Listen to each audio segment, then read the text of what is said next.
Tu as passé trop de jours à avancer comme si le résultat de ta vie était sujet à débat, comme si ta valeur attendait encore d'être prouvée, comme si le succès était quelque chose que tu devais gagner à travers la souffrance, l'approbation ou la chance. Mais au fond, tu as toujours su que c'est un mensonge. Les stoïciens nous ont appris que la fortune ne nous gouverne pas, c'est notre perception qui le fait. Et au moment où tu décides d'arrêter d'attendre des signes, d'attendre le bon moment, d'attendre que quelqu'un d'autre te choisisse, c'est à ce moment-là que tu fais ton premier véritable pas vers la maîtrise. Parce qu'il existe une forme de pouvoir qui n'est pas bruyante, mais inébranlable. Et elle commence au moment où tu agis, non pas comme quelqu'un qui essaie de gagner, mais comme quelqu'un qui a déjà gagné en esprit. Dans cette vidéo, nous allons explorer la psychologie, la posture et les pratiques quotidiennes derrière cet état d'esprit, pas l'exagération, pas l'arrogance, juste la certitude tranquille qui transforme ta réalité de l'intérieur vers l'extérieur. Si cela parle à quelque chose en toi, envisage de t'abonner pour la version de toi-même qui refuse de vivre en pause. Que ce soit un endroit où ta croissance n'est pas un accident, mais une décision. La plupart des gens vivent leur vie en attendant que quelque chose d'extérieur les choisisse, un signe, une personne, un moment qui leur fait sentir qu'il est enfin temps d'agir. Ils remettent leur pouvoir au monde, puis se demandent pourquoi rien ne plie en leur faveur. Mais si le monde n'était pas celui qui décide, et si le monde ne faisait que refléter la décision que tu as déjà prise en silence, profondément en toi-même, il existe une vérité que nous n'aimons pas affronter, parce qu'elle enlève toutes les excuses. La réalité commence à se plier non pas quand les choses semblent correctes, mais quand tu commences à avancer avec la certitude qu'elles le sont déjà. Ce genre de certitude n'a pas besoin d'applaudissements, n'attend pas de consensus, ne s'arrête pas pour demander « Est-ce le bon moment ?» Elle avance comme si le chemin était déjà dégagé, car dans l'esprit de quelqu'un qui a déjà décidé, il l'est. Il y a une raison pour laquelle les gens suivent ceux qui sont certains. Ce n'est pas une question de charisme, ni de contrôle, c'est une question d'énergie, l'énergie indéniable de quelqu'un qui ne négocie plus avec l'hésitation. Ils ne perdent pas de temps à se demander s'ils ont leur place. Ils entrent comme si cela leur appartenait déjà, et le monde, ne sachant pas comment réagir, finit souvent simplement par être d'accord. Ce n'est pas de l'arrogance, c'est de l'alignement. Les stoïciens le savaient bien. Marc Aurèle a écrit un jour « Tu as pouvoir sur ton esprit, pas sur les événements extérieurs. Réalise cela et tu trouveras la force. » Ce n'est pas qu'une jolie citation, c'est une manière de vivre. L'homme ou la femme qui a vraiment décidé ne recule pas face à la résistance. Ils ont déjà compté le coup, l'ont accepté, et ont avancé malgré tout. Et parce qu'ils ne recherchent plus l'approbation, ils deviennent presque intouchables et non pas invincibles, mais inébranlables. Quand ta décision est complète, le sol sous tes pieds devient stable, même si le monde autour de toi s'effondre. C'est la différence entre dériver et diriger. La plupart des gens dérivent, ils testent le vent, ils vérifient la température, ils attendent que quelqu'un d'autre bouge en premier. Mais celui qui agit comme s'il ne pouvait pas perdre marche avec une boussole intérieure, il a enterré le besoin de signe, il a enterré les plans de sortie. Son énergie dit « Je suis déjà arrivé », même si l'extérieur n'a pas encore rattrapé. Et lentement, il le fait, parce que les gens et les circonstances ont tendance à s'organiser autour de l'énergie qu'ils reçoivent. Tu te présentes à moitié engagé, tu obtiens des résultats à moitié. Tu te présentes comme si tu avais déjà réussi, et même l'échec devient une marche vers ton chemin. Carl Jung a dit « Le privilège d'une vie est de devenir qui tu es vraiment. » Ce devenir n'est pas accordé, il est revendiqué. Et il commence au moment où tu arrêtes d'attendre d'être choisi. Quand tu cesses d'espérer que quelqu'un te donnera ton moment, et que tu commences à agir comme s'il t'avait toujours appartenu. Pas parce que tu fais semblant, mais parce que tu as enfin décidé d'arrêter de te rétrécir autour de ton potentiel. Il y a quelque chose de magnétique chez quelqu'un qui en a fini de débattre avec le doute. Sa simple présence parle plus fort que les mots. Elle rappelle aux autres ce qui est possible, même si cela en met certains mal à l'aise. Mais cet inconfort n'est pas ton problème, c'est le prix de la certitude. Nous vivons dans un monde qui nous entraîne à chercher l'approbation avant l'engagement, à poser des questions comme « Suis-je assez bon ? Est-ce réaliste ? Me comprendront-ils ?» Mais au moment où tu remplaces ces questions par des affirmations comme « Je vais, je suis, j'avance », tout change. Le but n'est pas de ne jamais douter, c'est d'agir malgré le doute. C'est de se tenir devant l'incertitude et de dire « J'ai pris ma décision et j'avance quand même ». C'est ce qui fait que le monde commence à suivre. Pas ton talent, pas ta chance, mais ta décision. Parce que les gens reconnaissent quand l'énergie de quelqu'un ne tremble pas. Ils sentent quand tu t'es déjà choisi toi-même. Et souvent, ils te suivent, non pas parce qu'ils croient en ta vision, mais parce qu'ils voient que tu y crois toi-même si profondément, si complètement, que leur résistance devient sans importance. Ce n'est pas faire semblant d'être sans peur. C'est en avoir fini avec l'hésitation. C'est dire, même si je tombe, je tomberai en avant. Même si je suis repoussé, je reviendrai plus fort. Et cet état d'esprit ne vient pas de la lecture des bons livres, ou du visionnage des bonnes vidéos. Il vient d'une décision silencieuse prise dans un moment de vérité. Je ne vivrai plus jamais comme si perdre était une option. Cette décision est le premier domino. Tout le reste, discipline, action, croissance, résultat, tombe en place après. Parce qu'une fois que tu as décidé pleinement, le reste devient une question de temps, non de possibilité. Il y aura de la résistance. Il y aura du bruit. Il y aura des jours où la décision semblera plus lourde que prévu. Mais si elle est réelle, si le choix a été fait non par pression mais par clarté, alors aucun bruit ne te fera redevenir la personne qui avait encore besoin de permission pour agir. Les stoïciens nous rappellent, le caractère et le destin. Ce que tu es détermine ce qui arrive ensuite. Alors, quand tu décides de qui tu es, avec une conviction totale, le monde est forcé de réagir. Ce n'est pas de la fantaisie, c'est la réalité la plus profonde. Le monde obéit à celui qui a déjà décidé, car cette décision crée sa propre gravité. Le doute a toujours une raison d'attendre. Il cherche juste un peu plus de réassurance, un peu plus de certitude, un dernier signe que le chemin est sûr avant de faire un seul pas. Il pose d'innombrables questions, mais n'en répond à aucune. Il tourne en rond, rejoignant des peurs déguisées en logique, répétant la même histoire avec des mots légèrement différents. Et si ça ne marche pas? Et si j'échoue? Et si j'ai tort? Et pendant que le doute parle, le temps s'écoule. L'élan s'estompe. La fenêtre d'opportunité, autrefois grande ouverte, commence à se refermer.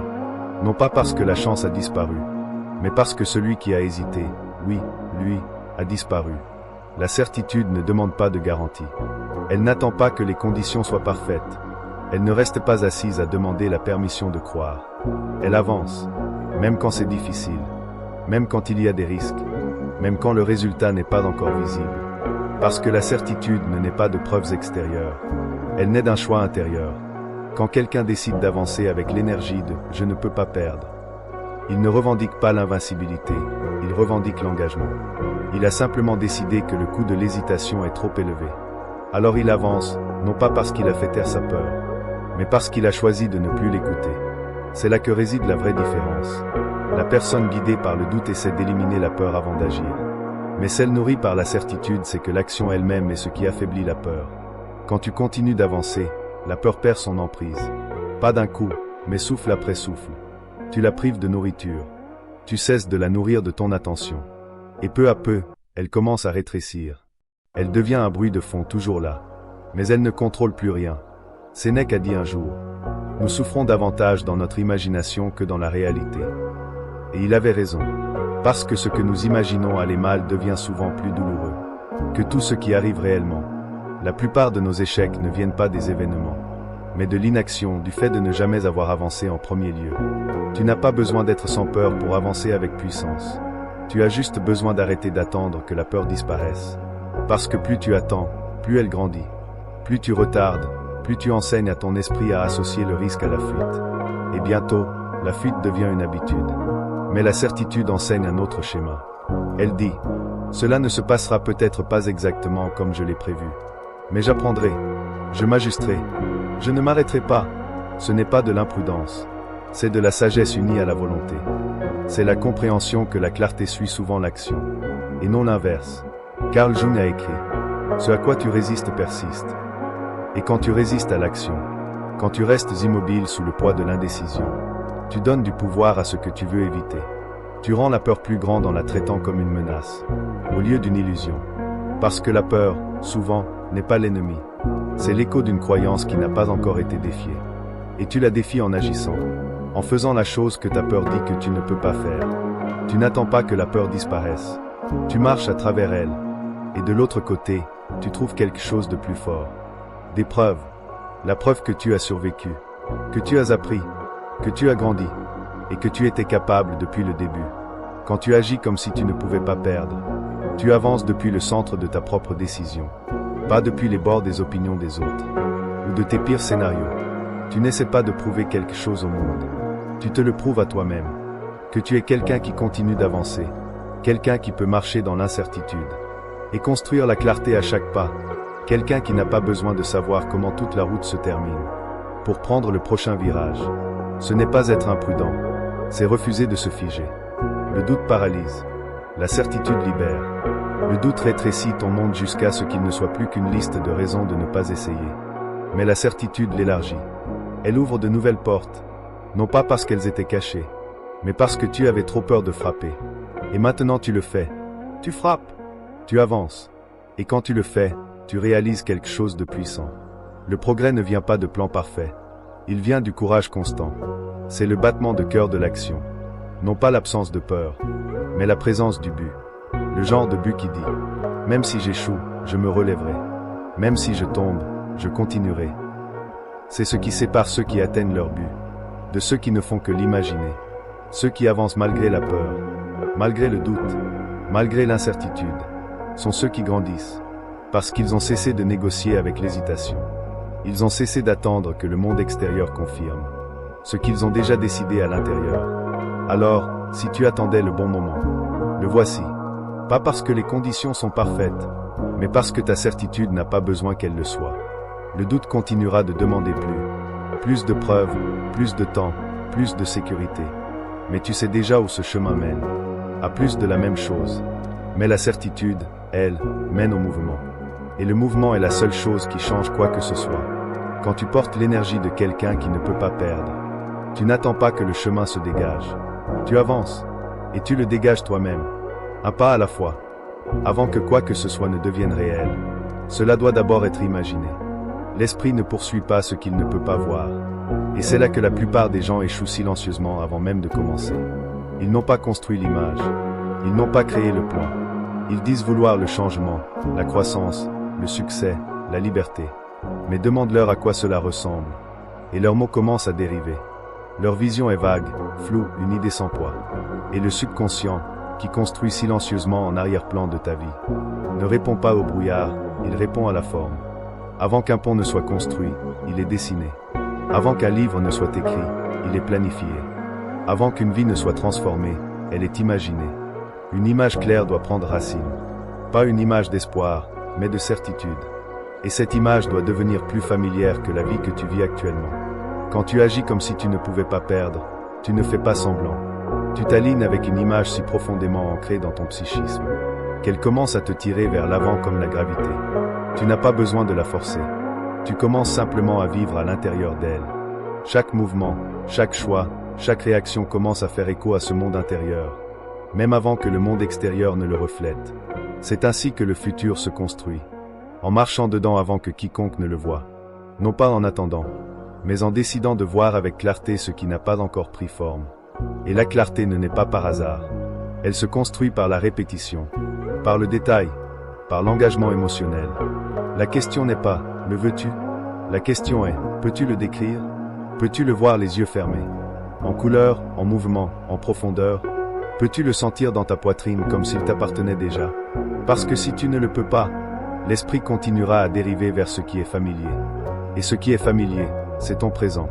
Tes problèmes actuels, tes limites actuelles, ton passé actuel.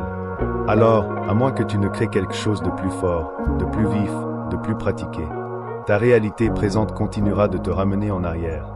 Les stoïciens comprenaient le pouvoir du monde intérieur.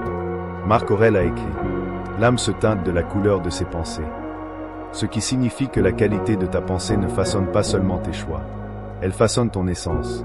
Ce que tu penses à répétition, tu le deviens. Et ce que tu visualises régulièrement, tu commences à le réaliser sans effort. Cela s'infiltre dans ta posture, dans ton discours, dans tes décisions. Ce n'est pas seulement de la psychologie, c'est une loi. La répétition mentale modifie ton câblage neurologique. La visualisation, quand elle est faite avec émotion, imprime un nouveau standard dans le corps. Et une fois que ce standard est accepté, l'esprit commence à filtrer tout ce qui le contredit. Alors, au lieu de te demander si ton rêve est réaliste, commence par te demander s'il est assez réel dans ton propre esprit.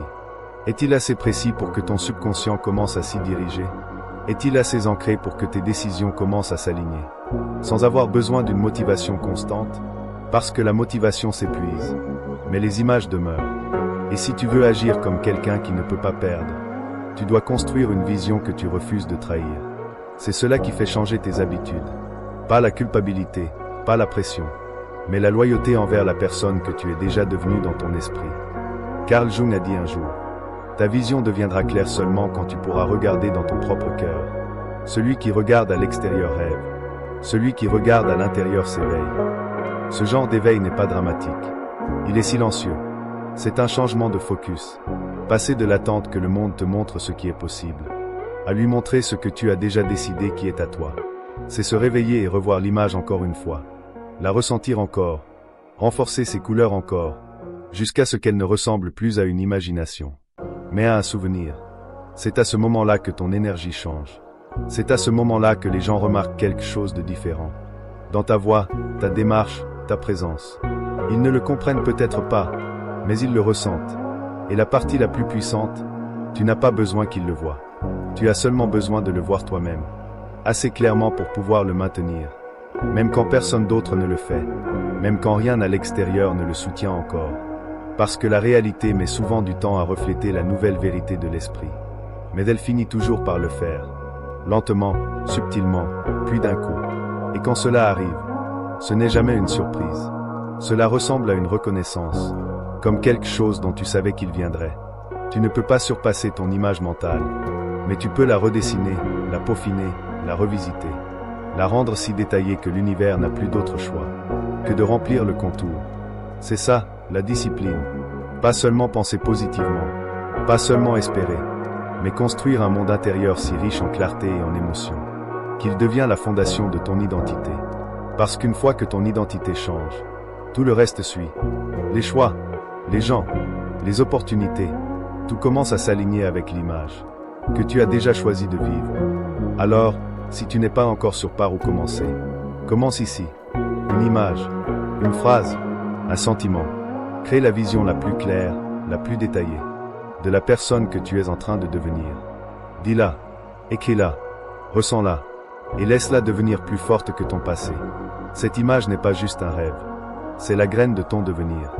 Nourris-la, protège-la, et agis en alignement avec elle, même quand le monde ne l'a pas encore rattrapée. Parce qu'il le fera, il le fait toujours. La manière dont tu parles est la manière dont tu construis. Chaque phrase que tu dis, surtout quand tu es seul, est une instruction silencieuse à ton subconscient. Et ton subconscient écoute toujours. Il ne se soucie pas de savoir si tu es prudent ou confiant. Il entend seulement le rythme de tes mots, et commence à poser des briques en conséquence. C'est pourquoi le langage n'est jamais neutre. Il crée soit du mouvement, soit de la résistance. Chaque fois que tu dis si cela marche, tu te dis inconsciemment que l'échec n'est pas seulement possible, mais probable. Tu ouvres une porte que tu n'avais jamais besoin d'ouvrir. Le doute n'a pas besoin de beaucoup d'espace pour grandir. ChatGPT a dit, voici la traduction complète et fidèle de ta troisième partie, mot pour mot, sans ajout ni suppression. Une seule fissure dans ton langage suffit souvent. Mais quand tu dis, ça fonctionne, quelque chose de totalement différent se produit. Tu passes du souhait à la certitude. Non pas parce que le résultat est déjà visible, mais parce que ta posture ne dépend plus de la visibilité. Et cette posture, cette énergie derrière tes mots, c'est tout. Quand tu parles à partir de la croyance plutôt que de la peur, tu actives la partie de ton esprit qui commence à résoudre, à construire et à s'adapter. Pas à attendre, pas à hésiter, pas à se retenir. C'est pourquoi ta voix devient ton premier acte de création. Ce n'est pas seulement un son, c'est un signal, une déclaration du type de réalité avec laquelle tu t'alignes. Trop de gens parlent comme si leurs rêves étaient de lointaines possibilités. Ils utilisent des mots doux, fragiles, qui portent à peine du poids. J'espère que ça ira. Je vais essayer. Peut-être, si tout se passe bien. Et ils croient qu'ils font preuve d'humilité. Mais l'humilité, ce n'est pas le doute de soi. C'est la force sous contrôle. Et il n'y a aucune force dans un discours vague. Cela ne fait que troubler l'esprit. Cela rend l'eau trouble. La personne qui parle avec clarté, même dans l'incertitude, est déjà en train de construire ce que les autres essaient encore de définir. Ses mots posent la structure. Ses phrases deviennent un échafaudage. Son langage fixe le ton, non seulement pour son état d'esprit, mais pour ses résultats. Il ne s'agit pas de feindre la confiance, mais de s'aligner avec ce à quoi tu t'es déjà engagé. Quand un bâtisseur esquisse un plan, il ne passe pas son temps à se demander « Et si le toit s'effondre ?» Il dessine avec l'attente que ce qui est conçu sera construit. Tes mots sont cette esquisse. Si tu hésites en dessinant, la structure ne s'élèvera jamais. Mais quand tu parles avec clarté, L'esprit commence immédiatement la construction. Épictète a dit un jour, « Dis-toi d'abord ce que tu veux être, puis fais ce que tu as à faire. » Il n'a pas dit penser, il a dit dis-le. Parce que la parole n'est pas seulement le reflet de la pensée. C'est une force qui façonne la pensée. La personne qui agit comme si elle ne pouvait pas perdre commence par parler comme si la perte n'était même pas une question. Cela ne veut pas dire ignorer les risques ou la réalité. Cela veut dire parler à partir du résultat plutôt qu'à partir de l'obstacle. Cela veut dire choisir tes mots, avec la même précision que celle utilisée pour concevoir un pont. Car si une seule partie est fausse, toute la structure devient instable. Parle de ton objectif, non pas comme de quelque chose que tu poursuis, mais comme de quelque chose que tu construis. Non pas comme d'une idée, mais comme d'un fait en mouvement. Et quand tu le fais, tu remarqueras que quelque chose d'étrange commence à se produire. Tes émotions commencent à suivre. Tes habitudes commencent à changer. Ton environnement, peu à peu, commence à refléter les mots que tu utilises depuis le début. Le langage est une forme de promesse. Chaque fois que tu dis « je fais cela », même avant que les résultats apparaissent, tu conclus un contrat avec toi-même. Et rompre ce contrat ne fait pas que retarder ton progrès. Cela affaiblit ta confiance en ta propre voix. C'est pourquoi le langage négligent est si dangereux. Quand tu dis constamment des choses que tu ne penses pas, ou que tu parles sans intention, ton subconscient apprend à ne plus prendre tes mots au sérieux. Mais quand tu parles avec intention et que tu agis ensuite, surtout dans les petites choses, tu commences à te croire. Et une fois que tu te crois, les autres commencent à te croire aussi. Carl Jung a noté un jour que les gens ne deviennent pas éclairés en imaginant des figures de lumière, mais en rendant la noirceur consciente. Cette noirceur, dans bien des cas, est le langage inconscient, les habitudes de parole que nous avons héritées de la peur, de la culture ou de l'échec. Des phrases que nous avons répétées pendant des années, sans réaliser à quel point elles nous limitaient. Faire partie de ceux qui ne peuvent pas perdre. C'est aussi examiner comment tu parles quand personne n'écoute. Tes mots renforcent-ils la version de toi qui dirige, ou celle qui attend? Parles-tu de tes objectifs comme de faits ou comme de fantasmes? Parce que la façon dont tu en parles est souvent la façon dont tu les aborderas. Les mots prononcés avec foi ne sont pas bruyants. Ils sont constants. Ils n'ont pas besoin de convaincre. Ils confirment. Et cette confirmation devient le rythme de ta vie. Elle commence dans ton monde intérieur et se propage vers l'extérieur, transformant la manière dont tu te présentes dans chaque situation. Tu entres dans les pièces différemment. Tu prends des décisions plus rapidement. Tu avances non pas avec arrogance, mais avec une direction calme et inébranlable. Parce que tes mots ont déjà tracé le chemin, et tu ne fais que le suivre. Alors parle comme si tout était déjà en train de se dérouler. Non pas pour faire semblant, mais pour t'aligner. Parle comme un bâtisseur qui fait confiance à son plan, comme un leader qui sait où il va, même si les autres ne voient pas encore la carte.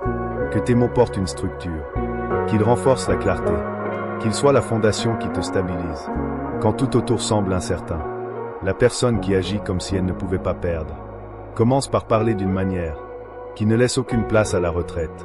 Ces mots ne plient pas sous le doute. Ils tiennent. Et dans cette tenue, le monde commence à prendre forme. N'importe qui peut être audacieux un instant. N'importe qui peut se sentir inspiré un jour. Ou même une semaine. Il est facile d'agir quand le vent de la motivation souffle dans ton dos. Quand les choses semblent nouvelles et pleines de promesses. Mais au moment où ce vent tombe, la vérité commence à apparaître. C'est alors que la plupart des gens commencent à chercher des sorties. Une manière de justifier l'abandon. Sans admettre qu'ils ont simplement renoncé. Mais celui qui agit comme s'il ne pouvait pas perdre n'a pas besoin du vent. Il n'attend pas que les conditions soient parfaites. Il avance, comme si le résultat était déjà inévitable. Et donc il continue, même lorsqu'il n'y a encore aucun signe que cela fonctionne. Parce que pour lui, la persistance n'est pas une humeur. C'est un muscle. Quand tu as vraiment décidé, profondément, sans plus aucun espace pour le débat, la persistance devient le rythme naturel de ta vie. Ce n'est pas forcé. Ce n'est pas quelque chose que tu dois te rappeler chaque matin. C'est automatique, car c'est lié à quelque chose de plus profond que l'excitation ou le battage. C'est lié à qui tu es maintenant. La préférence s'éteint dès que ça devient difficile. Mais la décision ou la vraie décision, c'est ce qui reste quand il fait noir, silencieux, et que le monde n'applaudit pas. Les stoïciens appelaient cela la discipline. Pas au sens où la plupart des gens l'utilisent aujourd'hui, mais comme une forme de loyauté intérieure envers ta voie choisie. C'est la promesse non dite qui dit « Je ne m'abandonnerai pas », même lorsque le monde m'offrira toutes les excuses pour le faire. Sénèque a écrit un jour « Ce n'est pas que nous ayons peu de temps à vivre, mais que nous en perdons beaucoup. Et l'une des manières les plus silencieuses dont nous perdons du temps, c'est en recommençant sans cesse, en sautant d'un engagement à l'autre, en doutant de nous-mêmes à chaque petit revers, et en courant après de nouveaux commencements, au lieu de terminer ce que nous avions dit que nous ferions. La persistance est l'antidote à ce cycle. C'est le souffle lent et régulier, de celui qui a cessé d'envisager les voies d'évasion. Celui qui agit comme s'il ne pouvait pas perdre, ne mesure pas ses progrès aux applaudissements ou aux résultats seulement. Il les mesure à son refus de battre en retraite. Il se réveille chaque jour et retourne au travail. Non pas parce que c'est excitant, mais parce que c'est nécessaire. Carl Jung a observé un jour que « Tu es ce que tu fais, non ce que tu dis que tu feras ». C'est une vérité dure, mais libératrice, car elle enlève le besoin d'expliquer ou de convaincre. Tu n'as pas besoin de parler sans fin de tes projets. Tu te présentes simplement. Tu laisses ta répétition parler d'elle-même. La plupart des gens n'échouent pas parce qu'ils avaient tort. Ils échouent parce qu'ils ont arrêté trop tôt. Ils confondent la résistance avec le rejet, le retard avec le refus. Mais le retard n'est pas l'univers qui dit non. C'est souvent un test, un filtre, un processus d'affinement. Ceux qui continuent à avancer à travers cela acquièrent une force que la plupart des autres ne toucheront jamais, parce qu'ils n'ont pas eu la patience de durer assez longtemps pour l'atteindre. Et la persistance est rarement spectaculaire. Elle a l'air ennuyeuse de l'extérieur. Elle est souvent invisible. Mais c'est le pont entre la décision et la réalité. Chaque grand résultat que tu as jamais admiré a été construit en silence, dans les heures où personne ne regardait, où personne n'applaudissait, où rien ne semblait fonctionner. Celui qui agit comme s'il ne pouvait pas perdre comprend que ces heures comptent plus que les moments que les gens célèbrent, car c'est là que les racines poussent. C'est là que tu gagnes le droit de rester debout. Quand les autres s'effondrent, la tentation d'arrêter viendra déguisée en logique. Elle te dira qu'elle est réaliste, que tu as déjà assez essayé, que peut-être cela n'était pas fait pour toi, après tout. Mais cette voix n'est pas la vérité. C'est la fatigue déguisée en raison. Merci d'avoir écouté, et à très bientôt.